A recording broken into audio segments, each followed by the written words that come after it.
Thank you all for coming in this crazy weather. We really appreciate it. We know that you've had to go through sleet, snow, and everything else to get here, and so we appreciate your presence here a lot.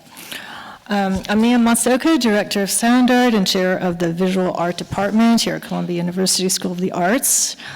And for this event, I would like to thank Gavin Browning and Calder, Sarah Cole, all who have done an amazing job organizing this and making it possible. There was a lot of preparation for the audio, for everything here, so thank you so much. We really appreciate it. And where we are sitting now, at Lenfest, 125th Street, we want to recognize that we are sitting on unceded Lenni, Lenape, and Indigenous territory. I'm going to do very super brief introductions, and then we'll go to our first speaker. So just briefly, for the speakers here, Nicole Davi is a research scientist at the Tree Ring Laboratory at Lamont Doherty Earth Observatory at Columbia University, and a professor there. Patricia Dailey is a professor in English and Comparative Literature at Columbia University, who specializes in medieval literature and critical theory. Grace Newman, there's, I think, name tags here in the front, is an assistant professor in the African American and Diasporic Studies with roots in Jamaica, and she specializes in the visual culture of the Caribbean from the pre-Columbian era to today. Darylina Powderface is a multidisciplinary artist and storyteller from the Stony Nakoda and Siksika Nation, and an MFA student in the Visual Arts and Sound Art program. And lastly, Nicole Davi is a research scientist at the Tree Ring Laboratory. Oh, did we say that one already? Sorry. So, we will start with Patricia Dailey, and what are you pointing at? The clock, if you could pass. Okay. Thank you so much. We need to try to stay on time so that, so yeah. There we go. Oh, that would be great. Thank you so much. Okay. Hi. Thank you all for coming. Make yourselves comfortable. There are a lot of people in the back. Thank you, Miya, for organizing this event, and to my colleagues for being a constant source of inspiration as I think and learn about the strange couplet, being treely. I'm going to talk first about how the arboreal permits us a means of reading, being in both literal and figurative senses. Then I'll give a brief overview of how this methodology of thinking with or through trees has brought me to a wonderful pedagogical experiment in a series of global core and graduate seminars unapologetically entitled Trees. I'll then share how this has evolved into a series of projects engaging colleagues, alum, and students. And to conclude, I'll illustrate one trajectory of a current book project that deploys lessons learned about the arboreal from my seminars into the context of trees in early medieval England and how their legacy impacts the way we think of interiority and the idea of nature today.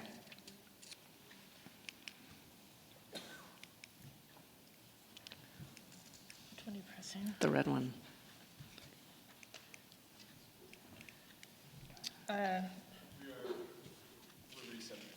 Okay. Okay. Tell us when it's okay to go. Oops. Try it. You can return it to the screen. There it is.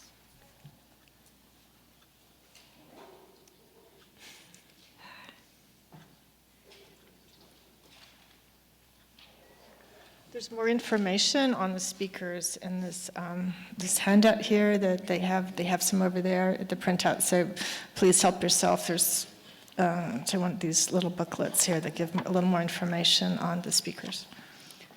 I mean, it's good this happens now and not in the middle of our presentation. So, If yeah. you could instead call for your next slide, we'll do it manually. Okay, I'll just make a little sign like that. Okay, sounds good. Okay, now there's one right now. Go for it. Next slide. Thank you. All right. So forgive my gestural whatever entertainment. So trees have, throughout history, provided legibility for our being in the world in both positive and negative ways. We read the livelihood of trees as an index, whether it be a figurative way of articulating biological relation and the authority of lineage, as you see in this 15th century tree of consanguinity, a literal way of reading the impact of the Anthropocene on global warming and natural resources, which we all know well and we don't need any image of. Next one. Thank you. The potential for community and care in the study of fungi and the communication between tree roots. Trees are constantly invoked as a means and measure of desired and undesirable ways of being. Trees mark the politics of our being and surroundings, or I should say, they register the mark of our being in their bodies, in their core, in their rings, in their wood, as we will see. Throughout history, there are means of reading the unseeable or the illegible. Symbolic of the strange proximity of the divine in numerous religious traditions and literatures, trees figure as doubles for divine and uncanny relations. Trees are thus both being and a cast of shade. They provide legibility of limits, structures, thresholds, divisions between nature and culture, human and others. Being treely thus is a strange couplet. It can produce strange fruit. From the Edenic tree of knowledge to the tainted trees of terror, witnesses of lynchings memorialized in the National Museum for Peace and Justice, trees are silent witnesses to our histories, our injustices, and our senses of boundedness. The idea of being treely is not meant thus to gloss over the violence with which we displace and project identities and knowledge into what we call trees. Rather, it's meant to highlight that very operation, that attributes being and valuation to the non-human and permits a space of responsiveness, accountability, and creative association. In my teaching, I try to allow for this responsive accountability and creativity in the classroom. Trees become, you could say, political concepts and hosts or ciphers for a multitude of literary, cultural, economic, and material operations. Pushing against Deleuze and Guattari's impulse to eradicate the tree and the hierarchical arborescent culture that accompanies it, my work in teaching follows the arboreal in widespread literary and cultural traditions. Like ideas Deleuze of the rhizomatic, the teaching has allowed for diverse and non-hierarchical ways of thinking the arboreal. It opens up the spaces of contingency and contact. One of the main tenets of this course is to read the arboreal as a site of legibility for processes of conversion, that is, conversion of religions, of meaning, of sense, and processes of colonization and decolonization. A lot happens, and a lot can be read by means of the tree. The course is constantly changing, focusing on multiplicity, by inviting faculty in different schools and subjects, of which I claim no mastery whatsoever. The course allows students to hear from different faculty views and expertise. They compare medieval Japanese no theater and the role of secondary nature with modernist architecture and its conception of nature and the environment, or grafting and medieval French poetry, or Paul Robeson and trees of memory, Ottoman literary ecologies and the materiality of empire, Edouard Glissant's novel Mahogany, Mesoamerican points of conversion between indigenous Nahuatl views of nature and Jesuit views, or finally Kikuyu beliefs related to the Kenyan Mugumo tree and the literature of Ngugi wa Thiong'o, and so on. The course branches out. As you can see, I haven't even named everybody that's been a part of it. If I haven't asked you yet, believe me, I will ask all of you to actually participate in the next iteration. We invite speakers, philosophers, and thinkers of nature and plants, branching in biophysics, medieval Ogham, We've had a workshop that combined reading the Exeter book, English Riddles from the 10th century, with the making of ink from oak gall. And this slide shows you Pamela Smith's Making It Knowing project, where we got to actually create ink itself and write on parchment. Nothing would be complete without being truly with a trip hiking in the woods with one cohort of students. This course has also culminated in an exhibit entitled Thinking Treely, which took place in the fall in 2024 at the RBML, the Rare Books and Manuscript Library, in a space that felt like you were entering a tree. The exhibit was curated with graduate and undergraduate students, with assistance from librarian Emily Rundy, and used materials from the Columbia Rare Books and Manuscript Library. It also occasioned an event co-organized with my colleague Haru Shirane in East Asian Languages and Cultures on trees east. Oh, sorry, I'm missing a slide. I don't know how we missed that. Okay. Oh, keep going. That's how. These are wonderful slides that were part of the exhibit themselves. On trees east and west in the pre-modern world. And finally, is culminating in book, co-edited with poet and current graduate student in English and Comp Lit, Jay Gao, which will be titled Thinking Treely. And it actually features, kind of for the first time, in faculty, a cohort of faculty throughout Columbia, but as well as graduate students, undergraduates, students who've already graduated and are continuing to write even after they graduated. You know, their motivation, it's been an incredible collective kind of project. This course and its associations emblematize what Treely has meant for us, working together associatively, creatively, critically, and responsively with our materials and with each other. Finally, a few minutes about my current book project, provisionally titled Planting Sublimity, Interiority Before Nature in Early Modern England. My book looks at how, in the 9th through 10th centuries, in English literature, we witness the construction of interiority as a space that intersects with the felling of trees, as well as the invention of the idea of nature and the experience of the sublime. And for those of you who don't know, the word nature doesn't enter the English language until really after the Norman invasion. So what is nature before the word actually exists? And in Old English, they often use the word kun, which is where we get the word kin. So part of my book wants to really explore what the experience of that exteriority is like. So in the literature of early medieval England, we witness a shift encouraged in a Christian experience of the world away from a living exteriorized material orientation towards an interior measure, commensurate with the idea of the mind and the soul. Poetry from this period that centers on the arboreal becomes a means for witnessing this shift as it illustrates an intended transition from an external form of wonder towards an interior source of memory, understanding, and measured reflexivity. The shift, I argue, is not haphazard, but is part and parcel of an intended use of aesthetic force that carries with it a set of values to be adopted and interiorized as a natural cognitive experience, thus becoming what Sylvia Wynter will call a normativizing psychoaffective force.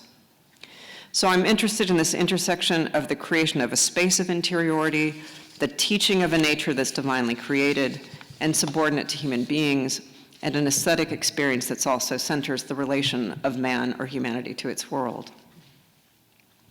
So by shifting from tree to rood, so this is the poem, In the Dream of the Rood, the poem itself shifts from tree to rood, from a living bough to a wooden cross.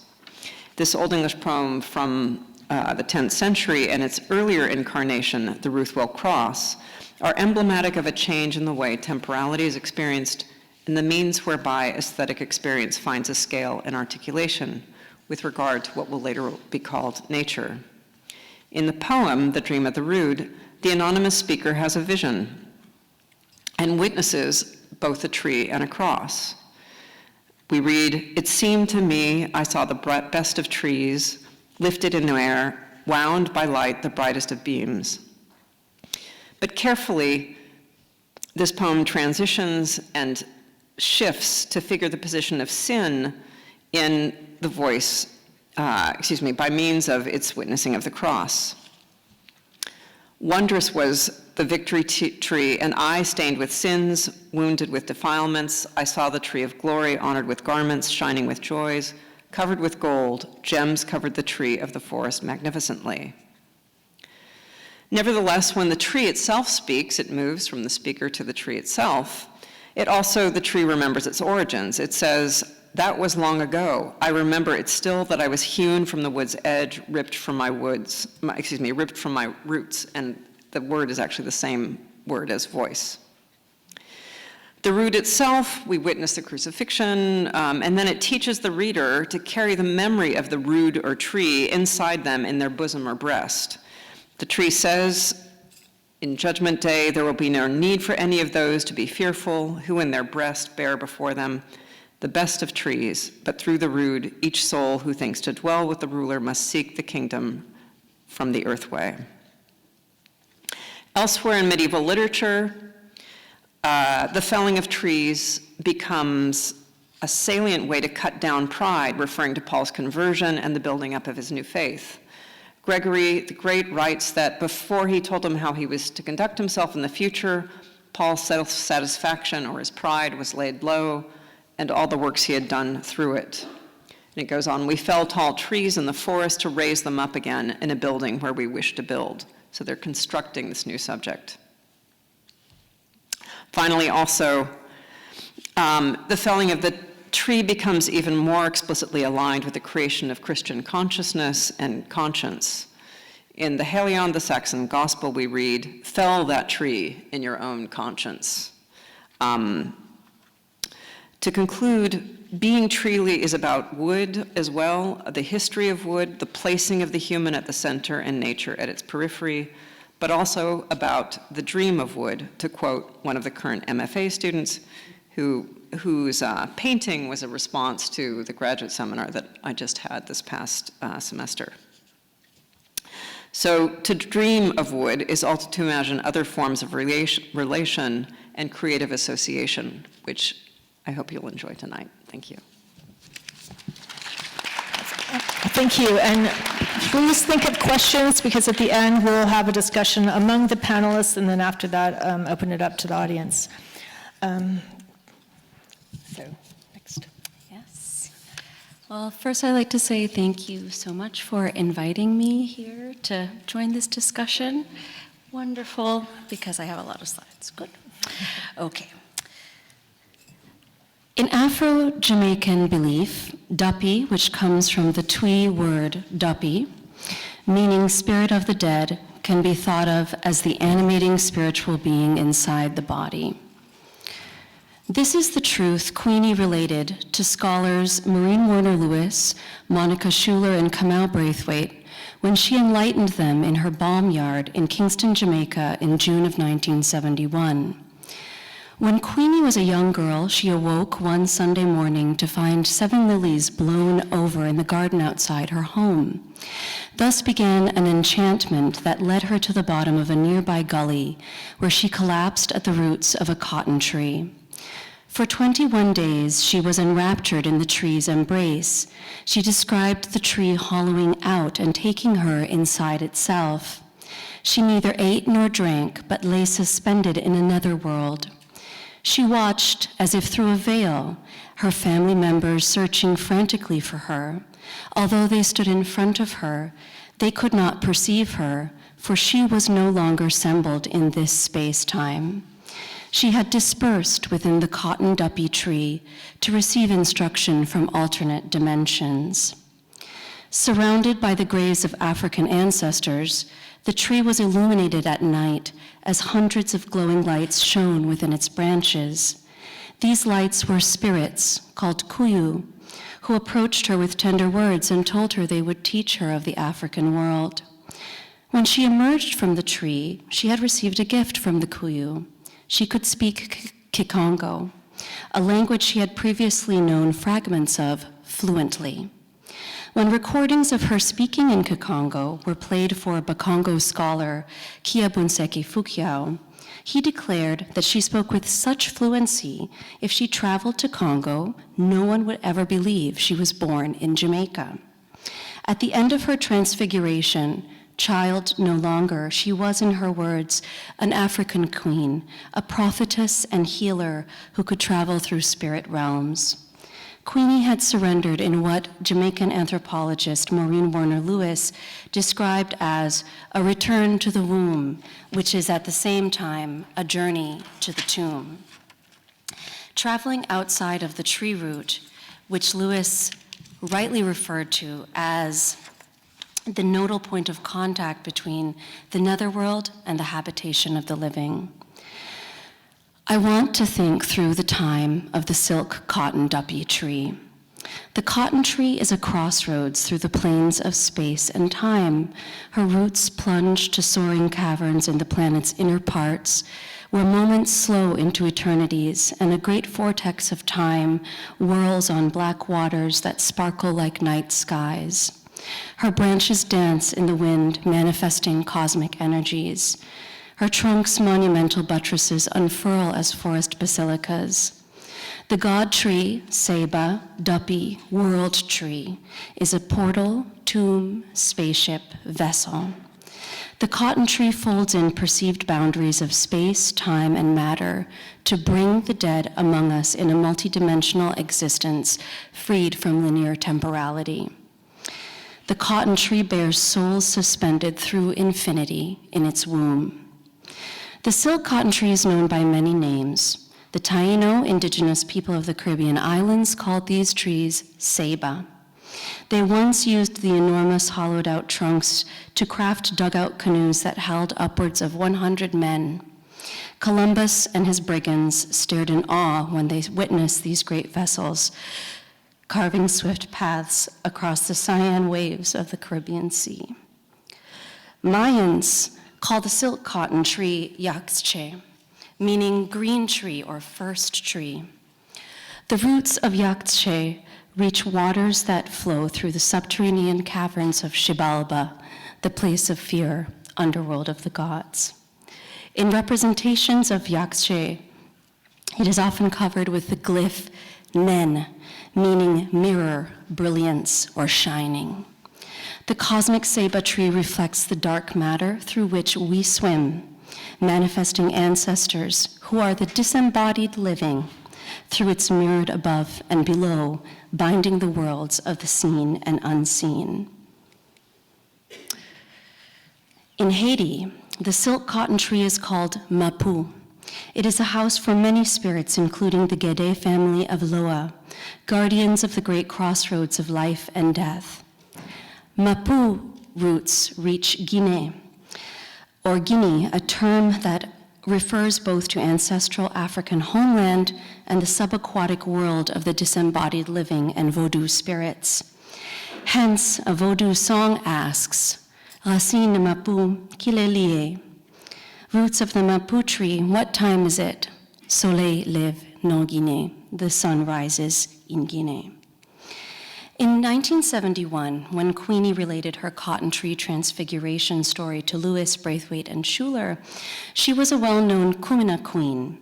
This title meant that she was a healer and the head of a Kumina band. She was the lead dancer, possessed by ancestral spirits in Kumina rituals. Her miraculous gift of the Kikongo language enabled her to speak across centuries to ancestors from the distant past. Kumina is an understanding of the universe that was brought to Jamaica by Bakongo people, coerced into indentured labor, essentially enslavement, on sugar plantations in the late 19th century, after emancipation of enslaved people had occurred in 1838.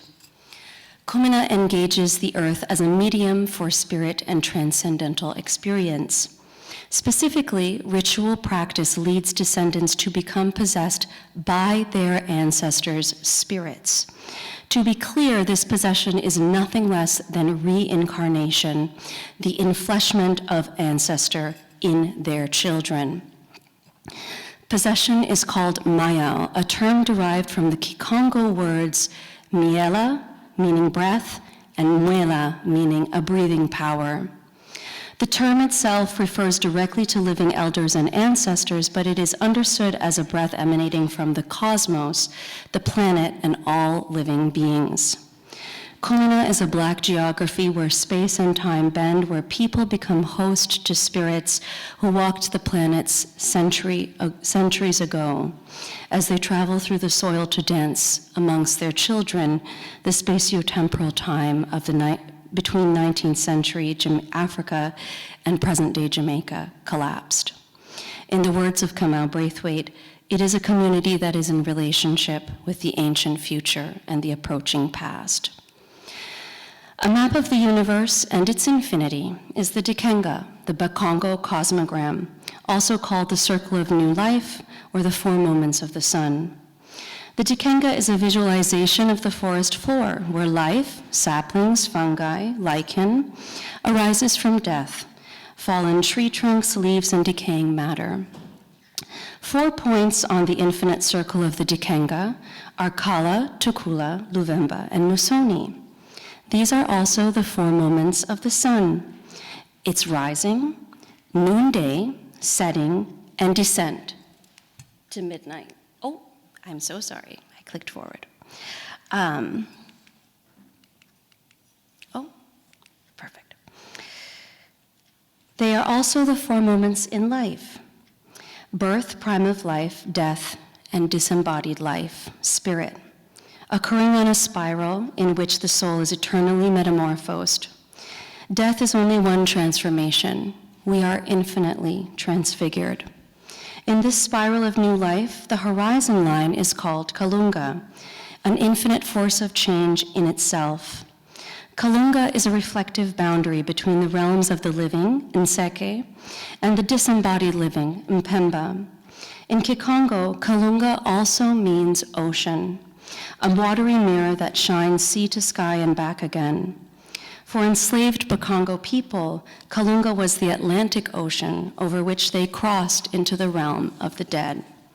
In truth, Kalunga is the sea in which we swim right now. It is the great host of the dead that is all-encompassing. It is all around us in this room at all times.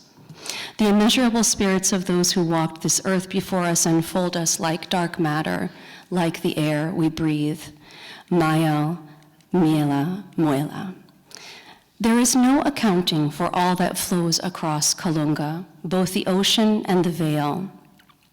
There are crossings we can trace in names and numbers inscribed in paper ledgers, like the crossings of Queenie's ancestors and the millions of enslaved people who crossed the Atlantic before them. Other crossings occurred long before any human existed. They can only be witnessed through our spirit's eye. These crossings over the great saltwater expanse of the Atlantic spun gossamer threads that bound the land embracing its shores. I'm thinking of a crossing 3, 6, or 12 million years ago, when the silk cotton tree traversed Kalunga, just as our ancestors passed through it to prepare the way ahead of us. This crossing begins with a towering silk cotton tree that grew on the banks of a great river now called Amazon. The Amazon's currents are so strong that an ochre bloom of fresh water spreads for miles where it empties into the Atlantic. Sediments and organic matter flow on these currents, journeying for many months across the Atlantic to the beaches of West Africa. Over centuries, the great tree flowers and bears fruit, green pods filled with hundreds of tiny seeds encased in glistening silken fibers, which fall into the river. These cottony threads form a barrier around the seeds, helping them adhere to the earth, fly in the wind, and float on water. The seeds are oily, and within them, a material similar to cork helps them stay buoyant during their long Atlantic crossing. The oldest evidence we have of the silk cotton tree's presence in West Africa was found on the banks of Lake Bosomtwe in Ghana, when 13,000 years ago, pollen fell from a silk cotton tree there and was pressed into the earthen clay, creating a fossil.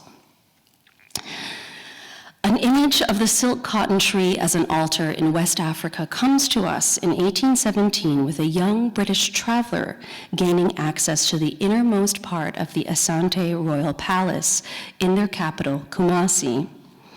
In the courtyard of the king's sleeping chamber, the traveler saw this sacred mirror tucked against a corner wall, the altar of a silk cotton tree, its growth stunted by captivity.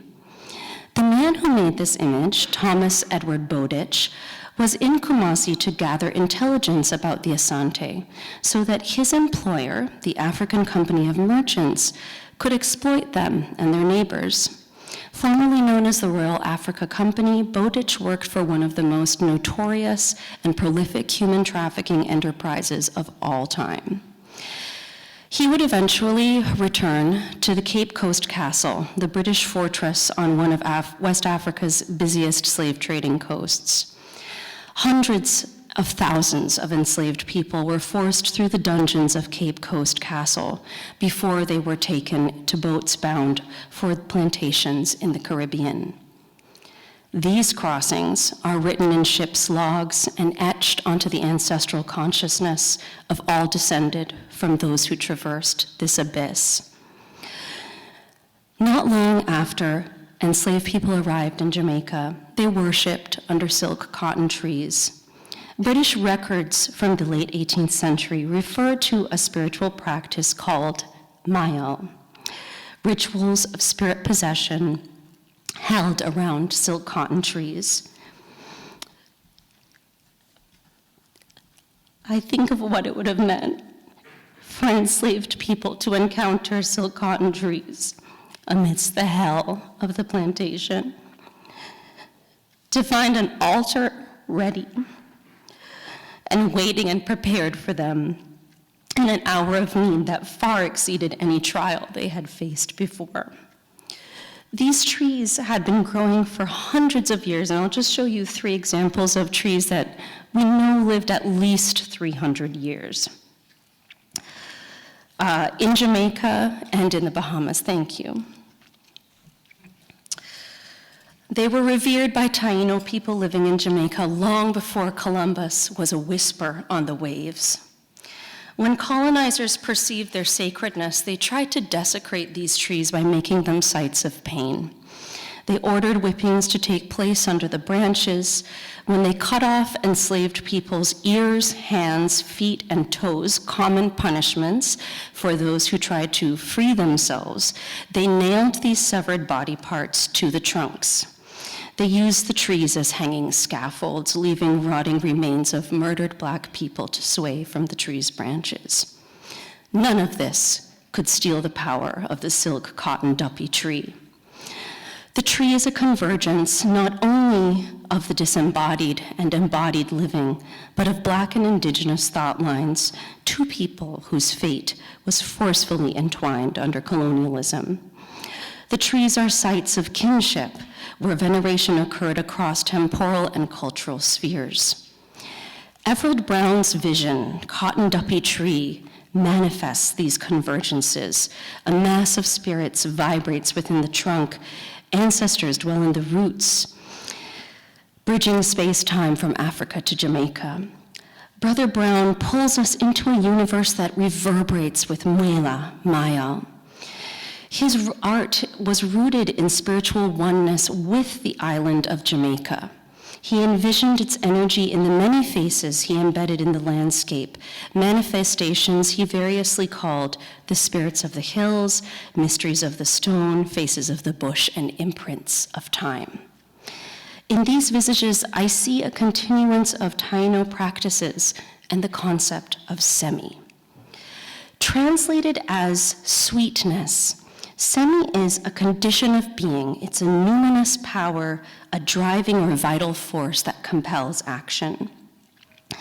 Spirits that energize the natural world, semi may make themselves known through signs. A rock where it never was before in a river, a tree root that moves of its own accord.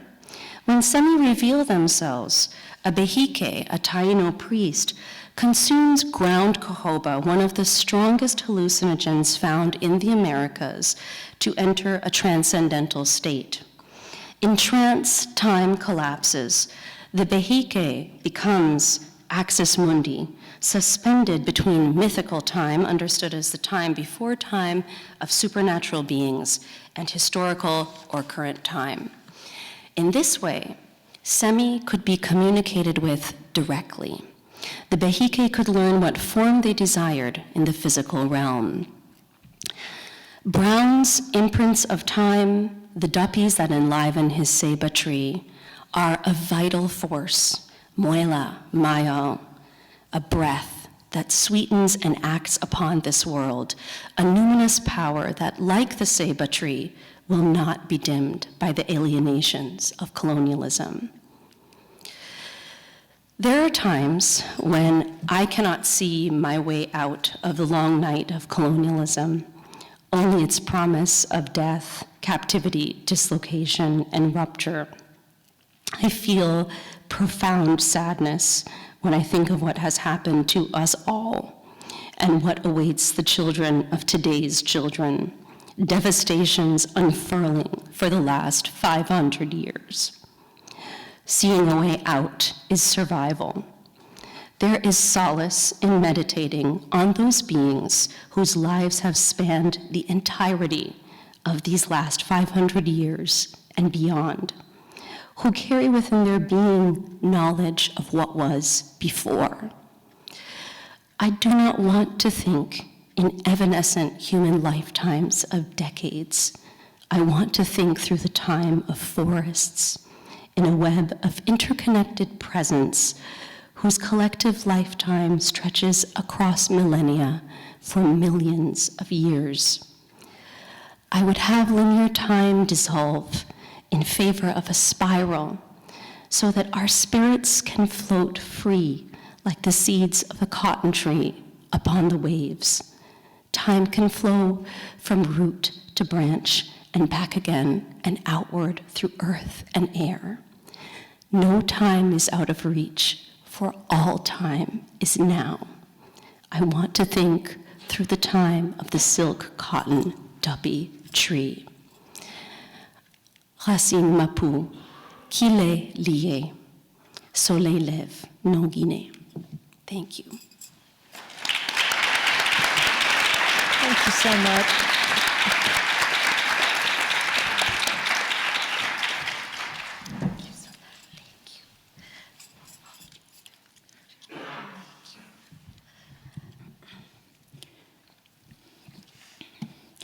Ukimatapix, Nitsinigasan darylina powderface, ni dimututu sixiga, Nitsadopi ano sa se sokedaki. Ambawastech, hem chazine mangia beach, to nartegen wia mangia beach. Hello and good day, everyone. I just introduced myself in the Blackfoot and Stoney Nakoda language. I'm from the Blackfoot Confederacy, particularly the Siksika Nation, as well as the Iarhe Nakoda Nation, in what is known as Alberta, Canada, including the territories of Montana. Behind me, next to the title of my thesis, 12 Components, is a photo documented in 1913 by the Byron Company, displaying a group of Blackfoot members sitting on top of what was then known as the McAlpin Hotel, located on Herald Square, and is now known as a building called Herald Towers, just off of Broadway, which formerly was a walking trail for Lenape peoples. Here in these photos are my ancestors, situated here on Lenni Lenape territory.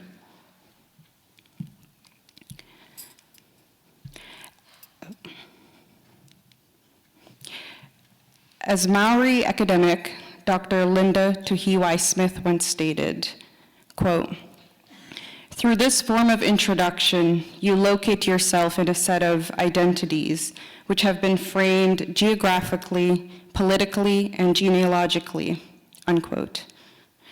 This way of introduction to self, place, space, and lineage is common in Indian country. It is a relational understanding. I always like to begin by situating myself as an uninvited guest in the territories that are of my relatives, the Lene Lenape peoples. I raise my hands to the ancestors and the descendants and their future generations, Isnish. I'd also like to give thanks to my teachers who helped develop my thesis, Elder Butch Wolflag, my grandparents, Velma and Gerald Powderface, including one of my mentors and mentor in spirit, Dr. Lisa Cook Ravensbergen, Richard Wagamise, and scholars Dr. Betty Bastine, Dr. Tuhi Y. Smith, Ngugi wa Thiong'o, and the land itself, including the Bawaka Collective. Lastly, I want to thank Miya for including me in this panel. Thank you. Over the years in my studies, my approach to decolonial frameworks have shaped how I move through the Western diaspora. A matriarch from the Salish territories once said, quote, "May we enter the space with a beginner's mind, an open heart, and an open spirit," unquote, as a way to remove the barriers of hierarchy, centering relationality, which this presentation is about. So I invite you all to do the same.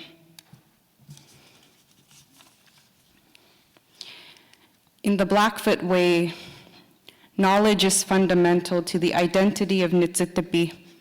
It gives rise to our purpose of sustaining our relationship to the individual and the collective that exist within the cosmic universe, and is strengthened and protected by our way of knowing how to be a good relative.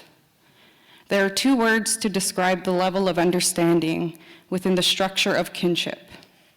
The first word is autistapita kayop, we have come to understand. And the second word is aiskskanip, we know it to be like that.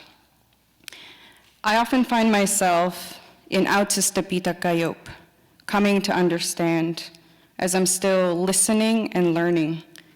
In the words of Ngugi wa Thiong'o, it is, quote unquote, knowledge of the world begins where one is. I say all this with reason. To situate oneself mentally, emotionally, physically, spiritually, is to have a better understanding of our place in the collective, or as we Blackfoots would call it, the cosmic universe, including the awareness of how we move through time and space. For the Blackfoot people, balance is recognized as the natural law of the cosmic universe. And what consists of this cosmic universe are all living beings: the sun, earth, moon, animals, plants, humans, sea beings, sky beings, the forest and the trees. How we recognize our land by its geographical features teaches Siksikaitsitapi the behavior and the rules of conduct with these alliances. Our ecological knowledge of the natural world allows us to prolong our responsibilities to the natural world for the sake of the cosmic universe. This is Gibeita Biasanun, our way of life, the Blackfoot way of life. During my studies in undergrad at Simon Fraser University, I learned about this diagram in a First Nation Studies course taught by Gikia, Dr. Joyce Schneider. I think about this diagram a lot and how a lot of Native communities relied on this kinship cycle. The elder is in the center because of the knowledge and the stories that they carry. It is their duty to pass it down to the next generation. The youth are our future and are responsible in sustaining the knowledge and stories to keep them alive. The women bring life into this world. And in the Blackfoot way, we are a matriarchal society. Our women play important roles in decision-making around our social and economic structures within our circle. The men are on the outside because they are the protectors of what's within the circle from everything outside the circle. Now, if you compare this to tree rings, you will see the same features as the kinship cycle. For each ring shares new information about their age that is shaped by the environment and the seasons. Our next speaker is more knowledgeable about this, so I won't go into depth. But what I will say is that these tree rings embody temporality. They link the past, the present, and the future. They mark generations of knowledge passed down over time, and they remind us that even trees hold lineage and kinship. So then, how must we reimagine a world of relationality to find a mutual understanding of coexisting in a multifaceted society where imperialism is at the forefront of education, policy, and practices? In the Blackfoot and Nakota way, relationality and connection is what makes us whole. To be conscious of or come to know this understanding, we must go back to the beginning, back to the stories, back to creation. I'm envisioning a relational world where place, space, animals, plants, humans, more than human beings, are constituted by a web of kinship that are underpinned by culturally embedded practices. These concerns are central to my thesis project. As you can see here are diagrams of my thesis proposal, which includes an installation made up of 16 wooden poles of mixed amber and ash, and will incorporate video projection. Each pole will be situated in a place and space that is mutually dependent on their surroundings, reflecting balance and reciprocity. They exist in a state of purpose, emergence, and relationality, a place and space of co-becoming. They situate us and remind us of connection and our place in creation. To unite is to establish good relations with all living beings. Trees play a huge role in how I perceive the world. For me, it all started at a very young age. I grew up at the very edge of the Rocky Mountains, where the trees meet the flatlands. I'd climb a lot of trees when I was young. And when I found myself at the top, I would just sit there and listen. And I found peace and comfort up there. And here you see a photo of where I was raised and whom I was raised by. My understanding of the interconnection between time, space, place, and ancestor was deepened here. I found this quote while I was working on a documentary series on food sovereignty. It comes from a descendant of mine, Tatanga Mani, who said, "Did you know that trees talk?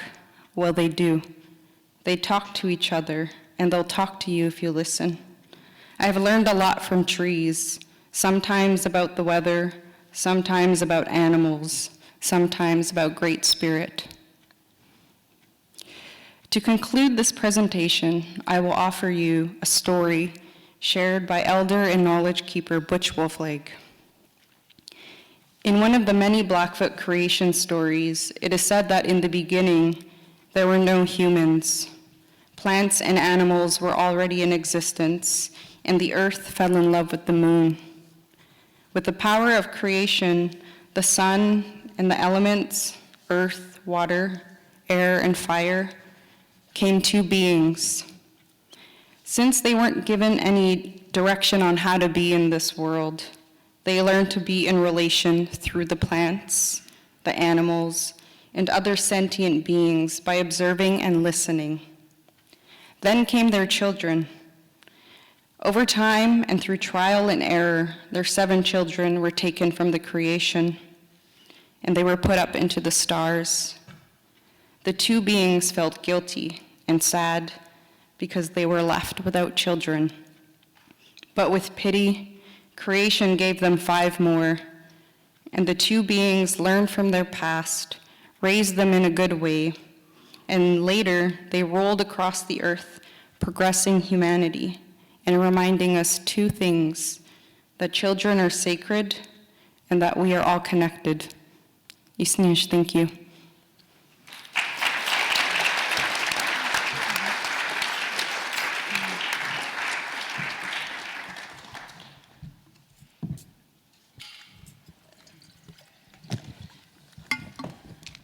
Super. Hi, everyone. Okay, let me start by saying thank you so much for inviting me, and how nice it is to be part of this panel up here with all of you. My name is Nicole Davi, Nikki, and I am going to talk about the stories that we can learn from trees, the information that we pull from trees in terms of environment and climate, and a research project that I'm doing that I'm particularly interested in on coastal forests in this area. And I put up logos from funding agencies. I want to mention how these agencies have hardworking people, National Science Foundation, NOAA, Sea Grant, and that they keep the science going. So a shout out to them. So just an introduction of myself. I teach undergraduate students. It's my day-to-day job. Here I'm planting trees with my students. And my field is dendrochronology, tree ring science. So that is looking at small samples of cores from trees. And I'll talk about that tonight, how we do that. And I'm at the tree ring lab at Lamont Doherty Earth Observatory, part of the climate school. And I've been there a long time. And as part of that team, I've traveled to many far-flung places around the world, looking at boreal forests and in search of climate-sensitive remote forests, which has been pretty remarkable. So much of what we do with tree rings is we reconstruct climate. We call it the bread and butter of our research. And what we know about climate largely comes from recorded meteorological data. And up on the screen, I put the oldest stations in this area, ranging from about 100 to 150 years. And it might seem like a lot of data, but when you're thinking about climate scales and climate extremes and planning and infrastructure, it's really just a snapshot. So from trees and tree rings, trees put in, not all trees, but many trees put on an annual ring every year, and that ring varies in width and density and chemistry, and it can tell us about past environments for as long as trees are old. This is a picture of a bristlecone pine. These trees can live thousands of years. These are the oldest organisms on Earth that grow in California and Nevada. So here is a tree ring sample. You can see annual rings and variability, and we can measure the ring width. And like I said, we can also measure the density and chemistry, and that you can see variability up on the screen, larger and smaller rings, and that tells us about past climate.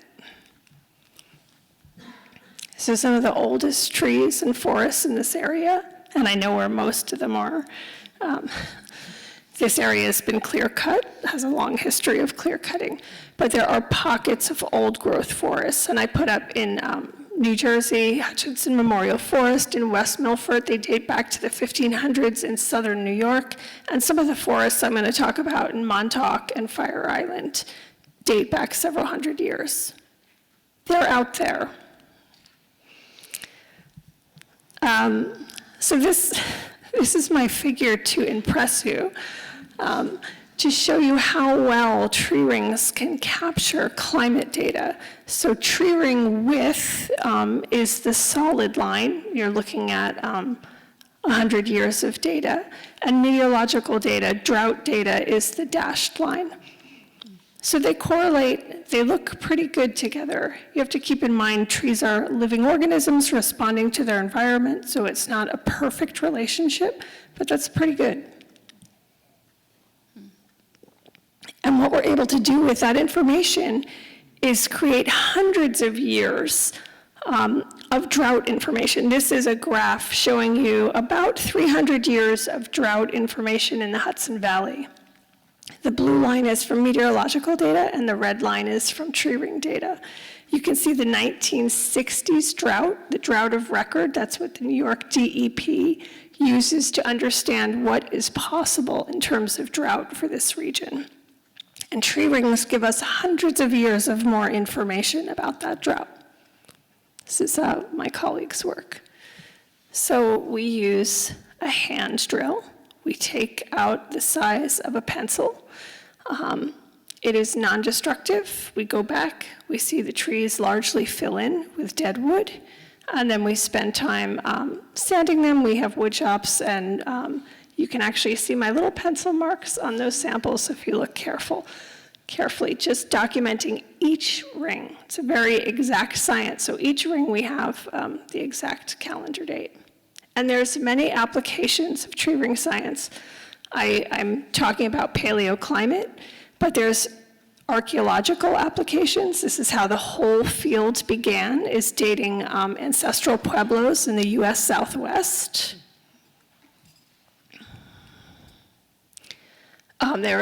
You can use tree rings to reconstruct fire history, because fires, if they don't kill the forest outright, they leave scars the year the fire happened. So if the tree keeps living, it gives you a recorded history of fire. We've done this in New Jersey, in the Pine Barrens, and across the Southwest, and in Asia, in many places. They can give us information about insect outbreaks. Insects can damage the leaves and the tree. You can see that the rings are growing quite narrow after. It takes a while for them to recover. So it gives us information about insect outbreaks. Can give us information about earthquakes. If trees are growing close enough to fault lines, the earthquake will shake up the tree, break branches, loosen up the roots, and the trees take some time to recover from that. So we can also reconstruct earthquake history. This is my mentor here, the former director of the Tree Ring Lab. Even volcanic events. A large enough volcanic event puts enough debris into the atmosphere to block some of the sun, and it cools temperatures. So can you see a ring that looks like some cells have exploded? That is from a volcano in the year 536 of unknown origin that cooled global temperatures in the summer, that it caused those some embolism in those cells. That was a Columbia University holiday card many years ago. And then another application that I'm building now is about hurricanes, and using tree rings and the damage within the ring to reconstruct hurricane histories. So on the left, you can see these are maritime forest. The green is showing you where the species range is. And then in the middle is the last 150 years of major hurricanes. You can see they're going right over the area where these trees grow. And then on the right, these are from Montauk, white oak trees that are growing in sand and are susceptible to hurricane damage. So they're recording that information in their rings. And these are some of my sites where trees grow several hundred years that we're doing this coastal study hurricane research. And just to point out, and probably many of you know this, how much development there is in this area and how unusual it is to have old growth forests growing right behind beaches with all the density of people and the pressure on the beaches. There's very few forests. So I put a circle around Long Beach Island. A little bit closer, you can see how developed it is in New Jersey, and a little tiny pocket of forest on the north part of the island, right? So a lot of work needs to be done with restoring maritime forests. They give us tremendous benefits. They are frontline forests that break wind, they hold the dunes together, they are habitat for many species, and they help restore groundwater. This is Sandy Hook, Gateway National Park in New Jersey. You can see just a little bit of forest at the very end, the very tip of this peninsula. This is a national park. You can go visit this. Just a beautiful maritime holly forest from Gateway National Park, where we've been working. And this is to say that what we're finding is that these trees do record a hurricane signal. The year after a hurricane, there's damage in the trees. And the other interesting that we're finding is that they recover the year after that. So they're pretty resilient, which is exciting and a nice finding. But there is sea level rise, and this, what I'm showing is sea level rise for New York, Boston, Philadelphia, and Washington, D.C. over about 100 years. You can see the trends, and what that does is it changes the water table. There's more overwash into the forests, so they're quite vulnerable from sea level rises and increasing intensity of storms. And they are one of the most vulnerable ecosystems in the region, with the encroaching saltwater along some of the coastal regions of New York and New Jersey. There are standing dead trees from the saltwater. And actually, maybe some of you saw the artist Maya Lin did an installation in New York City on this a few years ago, where she took some of these trees and put them in a park here in New York City. But the information that we're doing, we can learn about hurricanes history, but we can also learn about the resilience of these forests. We're putting instruments on these trees that give us information about, these sensors tell us every hour how the tree is growing. It's actually remarkable information. It doesn't sound like it would be very interesting. But we can see how they're responding to drought or storms or when they grow. It's not totally clear when trees are growing. Very basic information. And we are starting to look at anatomy of tree rings, where we're looking at detailed information about the vessels, the width of the vessels, the area inside the vessels, and cell wall thickness. All this physiological information tells us how trees are responding to climate and storms. We're taking very thin sections of trees, and they're quite beautiful. And you see these large vessels, and you see little like lines moving into them. These are called tyloses. I don't think I have a pointer. But they hinder our research, and this is showing that we remove them to get a clearer picture. And just this week, there's a news article about archaeologists who found all these historic canoes in Wisconsin, like 16 of them, some of the oldest canoes in North America. And they're made of white oak and red oak, and they think that it's these tyloses, this cell that intrudes into the vessel. It happens as defense mechanisms. If it keeps trees from rotting, or it keeps them from rotting, and it keeps water from coming in. And they believe that these people selected trees that were damaged to make these boats, or damaged them themselves, because these cell features give the wood more buoyancy and more long-lasting, which was really interesting to see. And finally, all this research is in a paper that is in revision in a journal, but I put it up here just to show you that I have a list of co-authors from various institutions, and it's a collaborative effort, and we always work at it as a team. Thank you. My pleasure.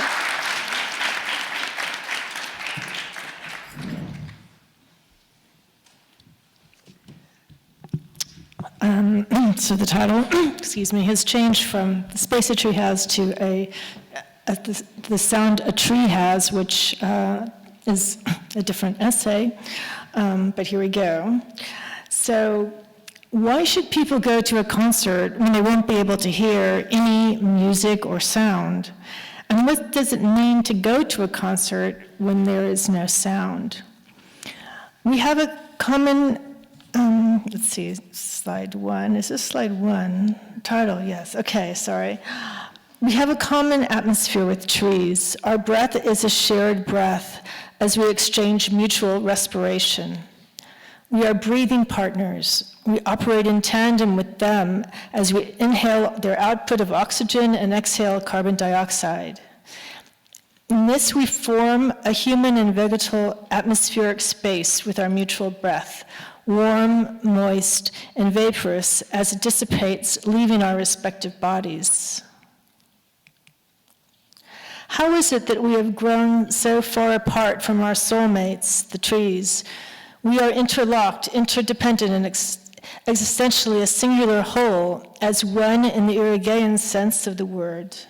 We are more tree-like than we think.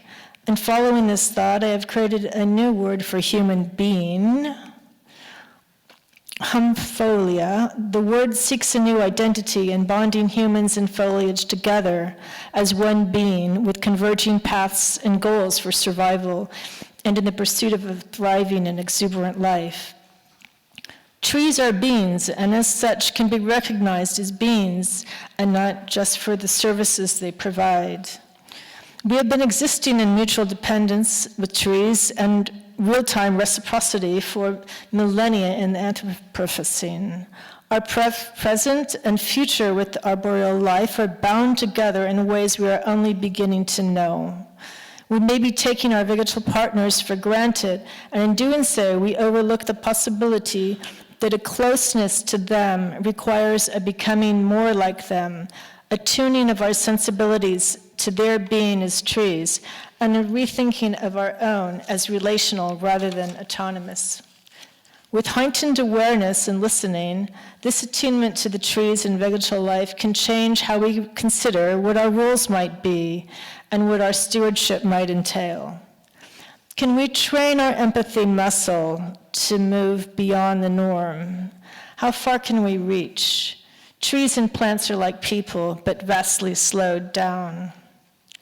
Those who work closely with plants, gardeners, botanists, biologists, foresters, and plant lovers know plants are active participants and register struggle, harm, disturbance, and nurturing. In indigenous spaces, this kind of relational stance towards plants and more than humanness is obvious and mostly goes unspoken. Trying to know a tree on their terms, even in a small way, moves us towards a kind of tree empathy, and we move toward considering their abilities of perception and communication and what they might be experiencing at the moment. Listening to another life so different from our own leads us into a transcendent space where what we thought we knew is now uncertain.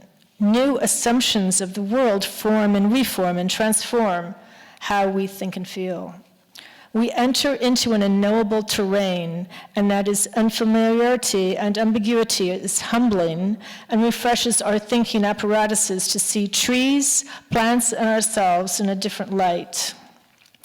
The philosopher Luce Irigaray asks, how can we listen to the uniqueness of another's existence, and says that a coded message is necessary when listening to beings of a vegetal nature. It is this kind of deep empathy and willingness to listen and try to know a tree or plant where one can begin a journey towards a sympathetic pathos towards other living things, and particularly the vegetal. This kind of listening suggests we take time out from our hurried, somewhat distracted lives to stop and listen, as it is an elemental and profound kind of listening that brings us new ways of thinking and being in the world. The relational connection with trees and the face-to-face time with them unbinds us to the world of things and objects and loosens our usual cultural attachments. As for listening, Irigaray speaks of the transition from focus to contemplation. Buddhist meditation can be conjured as a more nameable definition of this kind of contemplation. Yet this state of mind and body can occur without training or without consciously following the mindfulness traditions. This tradition from focus to contemplation, this quieting of the mind, holds a calming, a psychic washing over, rather than the laser focus, which is more alert and controlled. Silence gives us the mind and time space, like the clearing of the forest, the open space, where we can push back on the distractions and interruptions that fill our minutes, our hours, and enter into the tree space time that is slowed down rhythms. This space with trees is relational, a lived process that is forever in flow and flux. Many of our physiological metrics slow down, including heart rate. Our breathing becomes deeper and slower, and this empathy with trees invokes a sensation that energizes as it calms. I have a long-standing practice creating interactive music compositions and installations with the physiological response of plants in interpretive and metaphorical ways, using modified medical equipment and computer and human touching, gesturing, and triggering the plant's responses. In these pieces and installations, plants and trees are active participants, projecting video images and sound, and even triggering toy trains to derail and crash. Emerging from these ideas is Singing Treely, an hour-long musical composition for trees that I created in their own frequencies, above 20 kilohertz, and inaudible for human beings. It is a piece designed for their sensory perception, employing scientific loudspeakers that can project airborne sounds that plants emit at these extreme high frequencies. As a sound artist and sound specialist, I began recording trees and plants using scientific microphones that are optimized for recording these frequencies. In Central Park and other parts of New York, I recorded both these cut branches in my studio and trees outside in the field. After several months, I had several hard drives full of audio data, as these trees had to be recorded at a higher bit rate than my usual recording equipment. This audio bitrate could not be played on a computer, and therefore it had to be transliterated to spectrograms, a visual representation of the sound. I consulted with Dr. Yossi Yoval, a scientist whom I met at the Wissenschaftskolleg zu Berlin, a center for advanced research in Germany, who is part of a laboratory team that has been involved in creating one of the only published articles in scientific journals on airborne emissions of plants. In many of our traditions and cultures, trees and plants are generally assumed to be mute, producing no sounds of their own beyond the rustling of leaves in the wind, the creaking of branches, the popping of seeds during fertilization and propagation. This presumed muteness positions plants as passive, immobile, and fundamentally non-human-like. Yet the fact that trees emit signals at all is one of the many indications that their capacities remain under-researched and undervalued.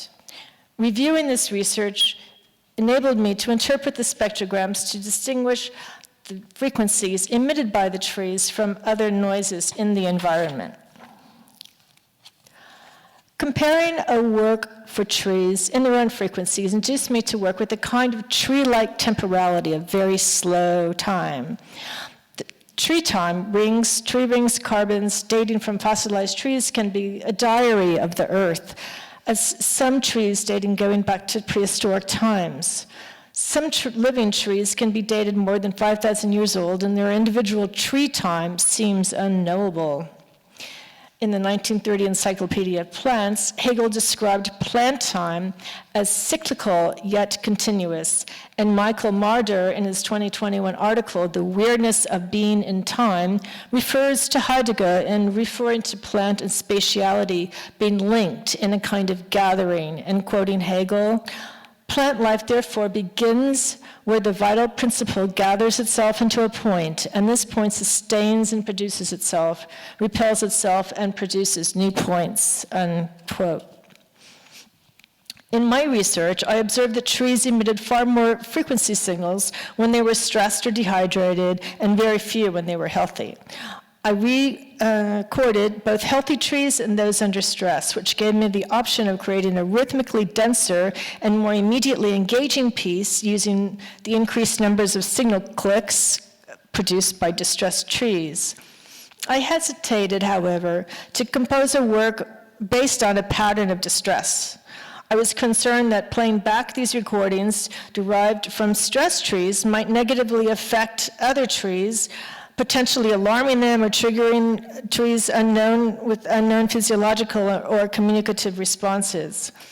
Anyone who has spent time in a busy hospital emergency room knows where multiple patients are crying out in pain or distress, you know how stressful inducing it is simply to hear the sounds. And I did not want to create an analogous situation for the trees. Instead, my impulse was to compose a calming piece, a work derived from sparse signals of healthy trees, so that when trees encounter or experience the piece, it transmits the presence of a peaceful tree nearby rather than one that's in distress. What was the sound in the 1 hour Silent for People concert? As an environment for the work, I chose a woody area in a wooded grove in Central Park, New York City, near Stranger's Gate on the northern end. I created a space with makeshift seats and benches where audience members were free to sit or roam around among the trees. There were 2 small loudspeakers on stands projecting the musical composition on a player that could be projected the frequencies above 20 kilohertz. The natural noises and sounds of the outdoors, the children playing and the occasional dog barking became the human perceptible landscape. I'm indebted to Ivana Dama, a faculty here at Columbia University, who's here tonight, and for collaborating on this concert. The audience was sitting in the wood and sat in silence at first, and then later engaged in convivial conversations, some catching up with old friends and meeting new ones, all the while feeling a kinship and closeness with trees. There was an hour in their busy lives where they could stop and begin to consider trees as fellow beings and active participants in the ecosystem.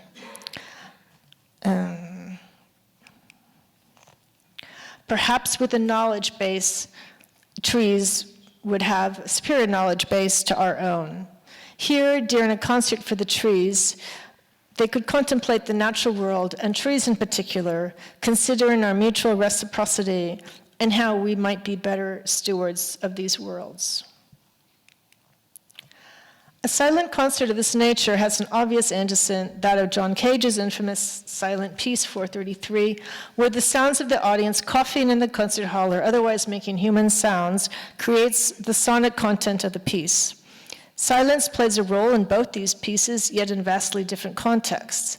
Silence is the negative sound image of sound, yet in both pieces, there are other environmental and human sounds that stand in for the expected sonic content of the musical composition.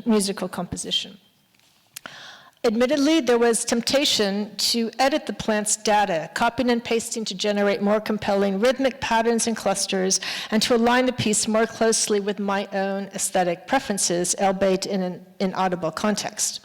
Yet I knew that such intervention was not what I had wanted composing for the trees.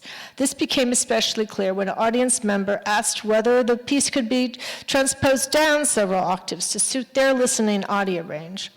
I considered the request, and while it was technically feasible, doing so would have shifted the work towards being for the humans rather than for trees. Have we as humans already constructed an entire world around our own needs, from expressways, automobiles, to desks, houses, ergonomically designed chairs? Like children, we expect everything to be made for us. Even as adults, we assume the world should speak in our mother tongue, frequently English. We expect the world to accommodate our limits, our perceptual ranges, cochlear hearing ranges, and what we believe we know and require.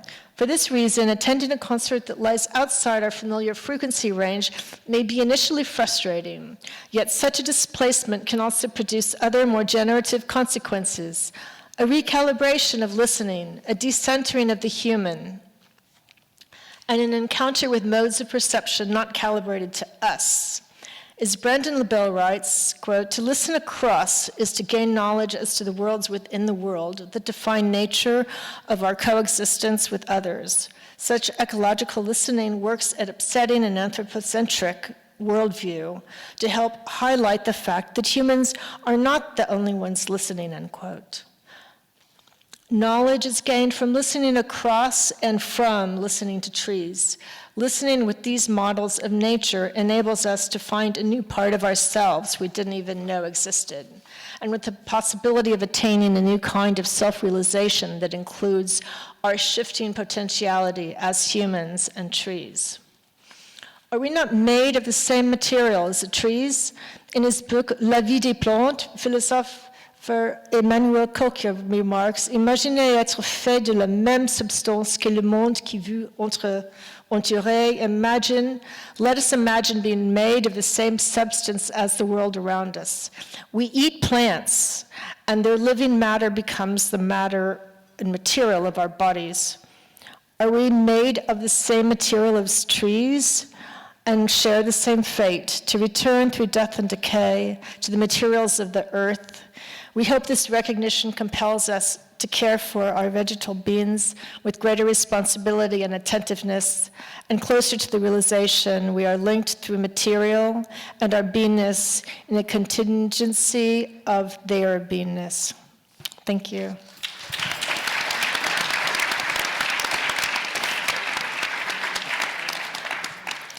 So now we all get to talk together. I just took a few notes because this was so fascinating. I learned so much from each of you, I have to say. It was like there's so few real cross-disciplinary panels that take place, and especially in terms of trees, there's, I'm doing writing on trees, and the books are really segregated in terms of culture, and very few writers and very few philosophers seem to cross over into these other perceptions and ways to think and feel about trees. And I can go on and on about why that might be, but before I do, I want to just talk about some commonalities that I just happened to notice. And it's kind of like my favorite thing, right? Philosophy, science, medieval history, tree rings, cultures, cultural lives, and ways of thinking about trees from so many different points of view that are non-European and so important. So, thinking of trees from colonialism, slavery, the trees, the, medieval history, the kun and kin connection, the science of the treelings and temporality. One thing that was really seemed very interesting was the need for a new language, a new vocabulary. I think almost so many of the panelists and speakers were either speaking another language that's not English, giving us new words for trees, tree parts, how to think of trees that might be ancient words but that are new for us because we don't know them, and we're beginning to learn how other cultures think and have thought about trees for hundreds and hundreds of years, and how the cells in the tree rings have their own story, a scientific data of language that talks about their history and climate history through the language of cellular analysis and data. It's so fascinating. So, the Kalungal, the ocean, the mutual kunkin, the different identities of the trees, the Blackfoot language is so rich. Thank you so much for bringing that in. It was meditative, but also so full of information that we didn't understand, just as trees are full of information that we don't understand. The lineage and kinship that was talked about, the tree rings of the elders, the youth, the women, and the temporality, bringing together like this hard science and the ideas of what you were talking about. It was just like there's some incredible ways of really rewiring my own brain here to think about how we can really embrace this idea of the arboreal. And it's almost like that story of people, I guess it was people who were wearing blindfolds, trying to feel an elephant, and oh, it's a tail, the elephant feels like this. Oh no, it has a big long trunk like that, or its feet are like that. And it felt like that because over hundreds of years, there's such a different way that humanity has thought about trees.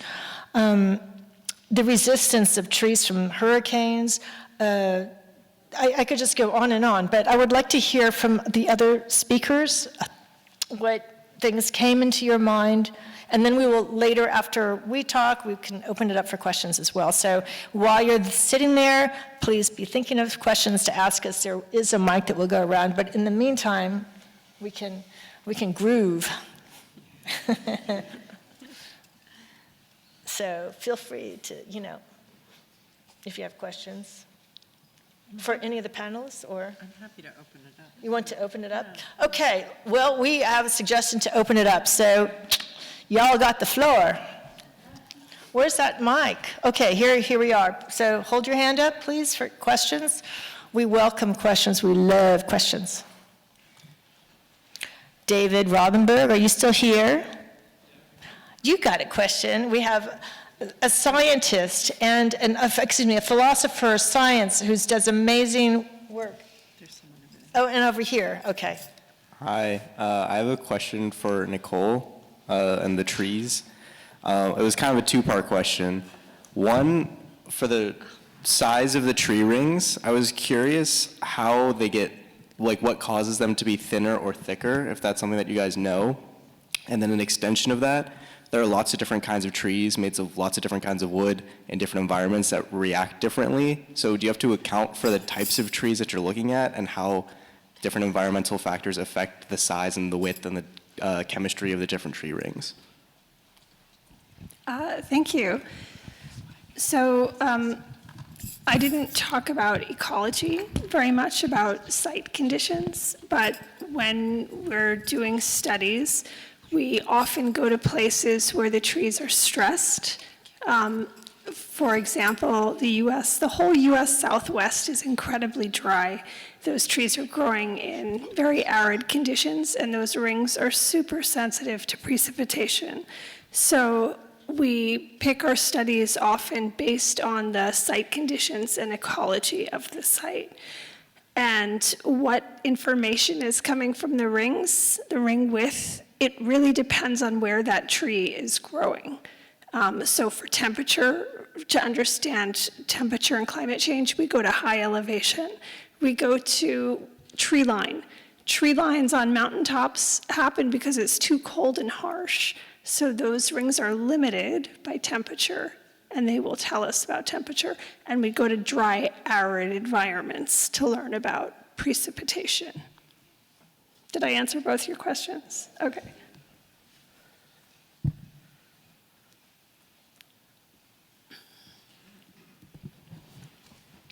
Oh, hand?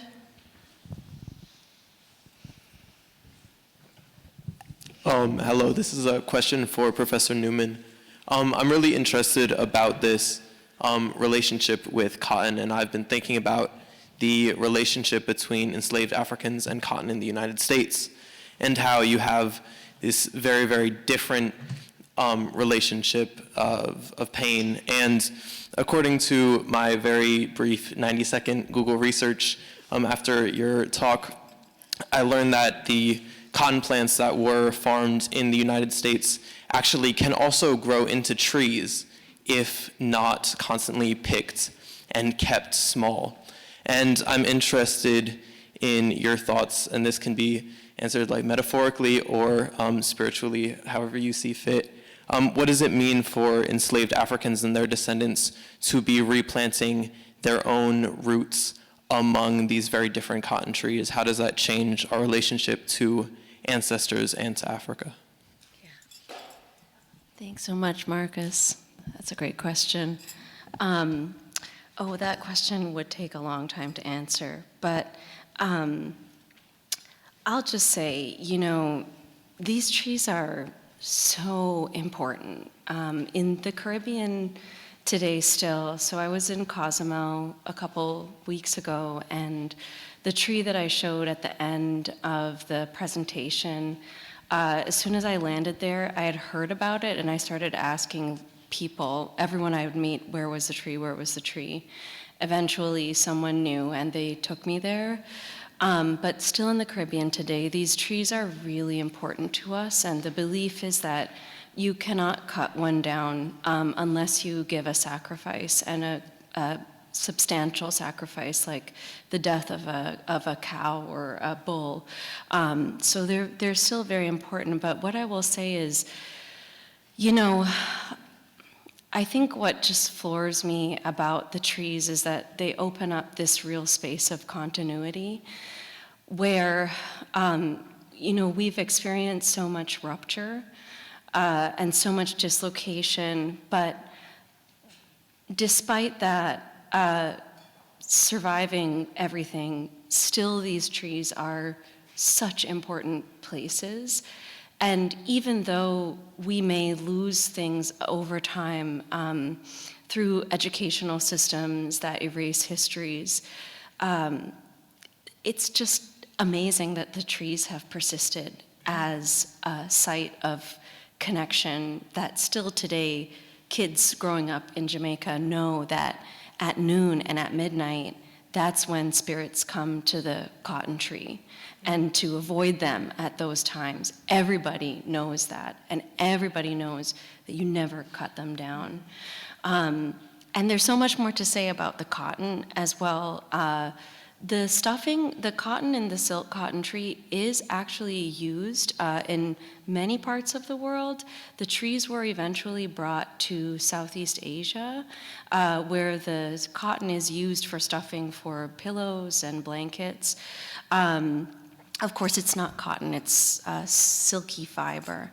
But there's also a lot to say about keeping plants stunted for plantation management of trees, but also how that moves through connections even in the cotton plant, right? I mean, I talk to people who I know whose family comes from the South, and interacting and seeing cotton plants, even though those were tools of part of a violent system, is still an emotional experience, and it's still a connective experience to the past. I think everyone here who has spoken, this was one of my questions during the grooving period, but we didn't get to groove. But I really loved this because we all believe in trees. And I think you can hear a story like the story of Queenie and think, well, did she really stay in the tree for 21 days? Did she really learn Kikongo? Yeah, I believe it. I believe in trees.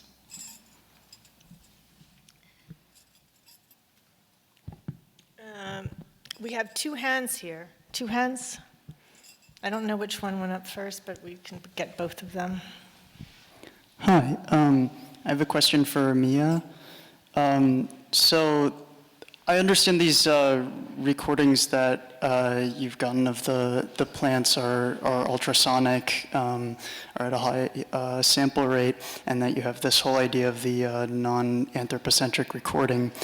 I'm just wondering if you've done or considered doing any heterodyning or frequency shifting to hear what these recordings might sound like brought back down into the audible range like they do with for listening to bats and so on, or if, I'm just really curious to hear what they would sound like if they were audible. No, thank you. That's a totally good, reasonable question. They sound like short little clicks. And there's video done by the same laboratory where they took all the clicks over a period of hours and used editing to make these clusters in their own little rhythms, but they didn't mention that they had done that. They work at a science lab, and I was a bit shocked that that wasn't said, because it makes it seem like the trees were making these sounds, but it was so edited that, but it's very odd how sound is not part of the science, they can just do whatever they want for the images and sounds, and they have very strict protocol for the science that takes place in the lab to get grants, funding, et cetera. But then when it comes to their sound things and visual things of adding in lots of coloration, et cetera, it's non-science. So anyways, it's a whole nother talk about that, but it's the clicks that they do, they're very short clicks. Yeah. David? Oh, yeah.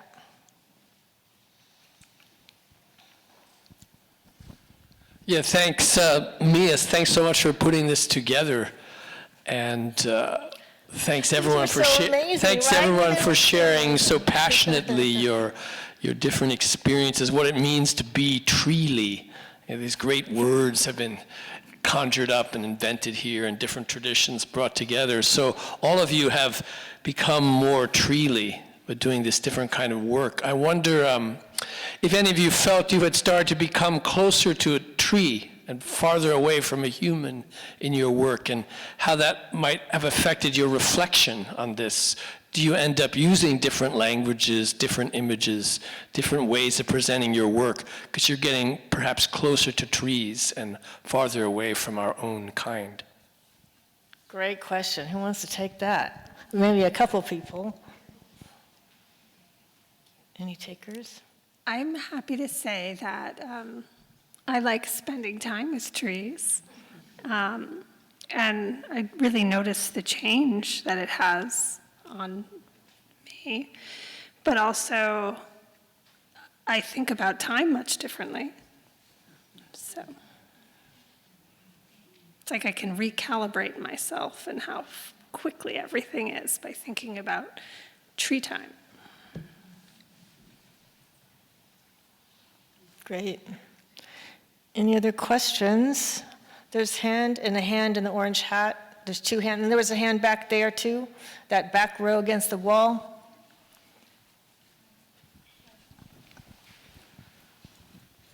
Hello. Oh, sorry, guys. This is for Darylina, a question for Darylina. Yeah, your description or your telling of Blackfoot origin story about how trees precede human life, it reminded me of something I heard this week where there was an interview with a jeweler, a famous jeweler, and the jeweler was discussing what was more rare, a diamond, in the whole universe, what was more rare, diamonds or trees? And he said trees are, because in the universe, we know that there's carbon and the pressure exists to create diamonds, but we don't know of a planet yet that can foster life and have trees. And so in ways, trees are reflections of life. Where there are trees, there are life. And so looking at your thesis and seeing the poles, my question is, what is the significance of the poles and the 16 you said? And so, yeah.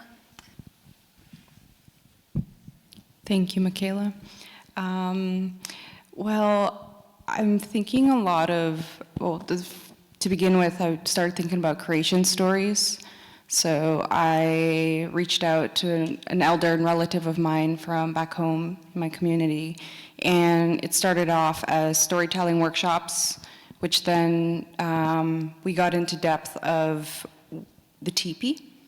So the teepee, today, many people who are maybe familiar with it but don't understand the deeper concept of what the teepee is.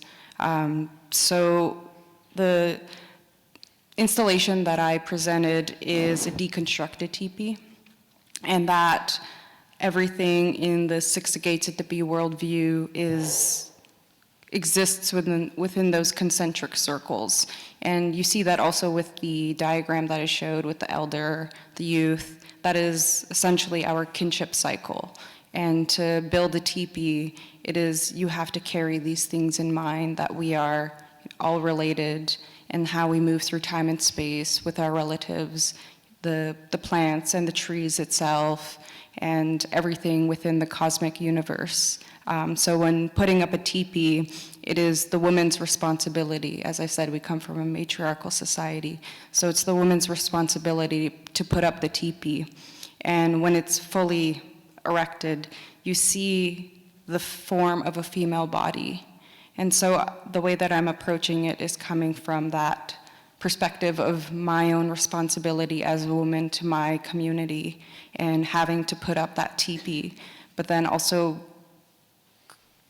maybe not entirely giving the full meaning of what the teepee is and keeping some for myself, which some knowledge is sacred and isn't to be shared.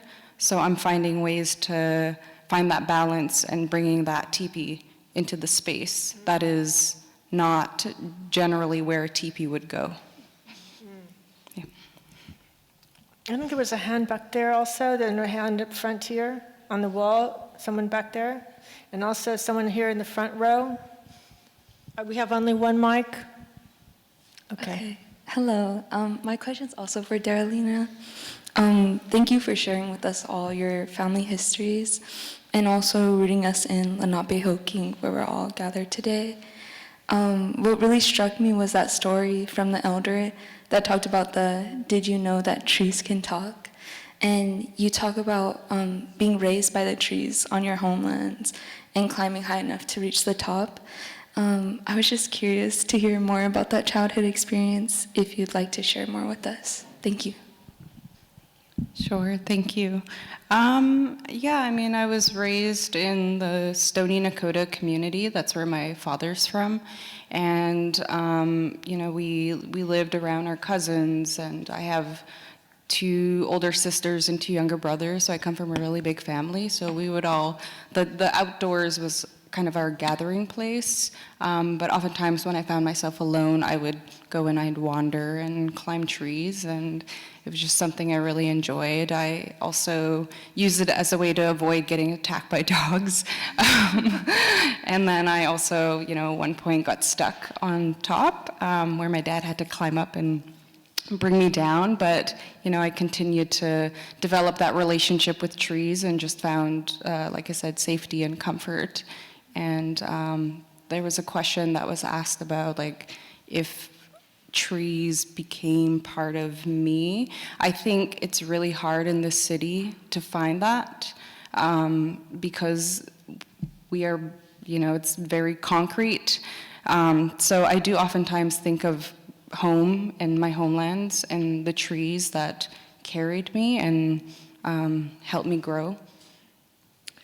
We have one more question here, and then that will conclude, but I think another question. Hello. Hi. My question is for Nicole. So these trees are obviously really old and you're studying them. How are you getting inside the trees to see these rings? Are they fallen trees, or is there a method that you're able to study them by going inside of them? Like, how does that work?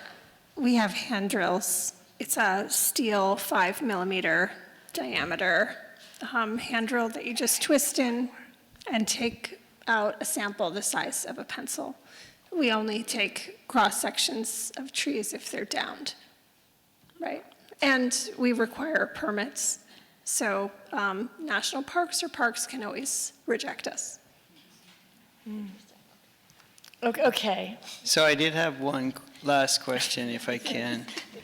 So, you know, Darylina, you spoke a lot about balance in your culture, and you know, we heard a lot about, you know, the spiritualization of trees across several religions tonight, and then we heard a lot about the scientific nature of trees and the fact that they actually give off sound, which I didn't know.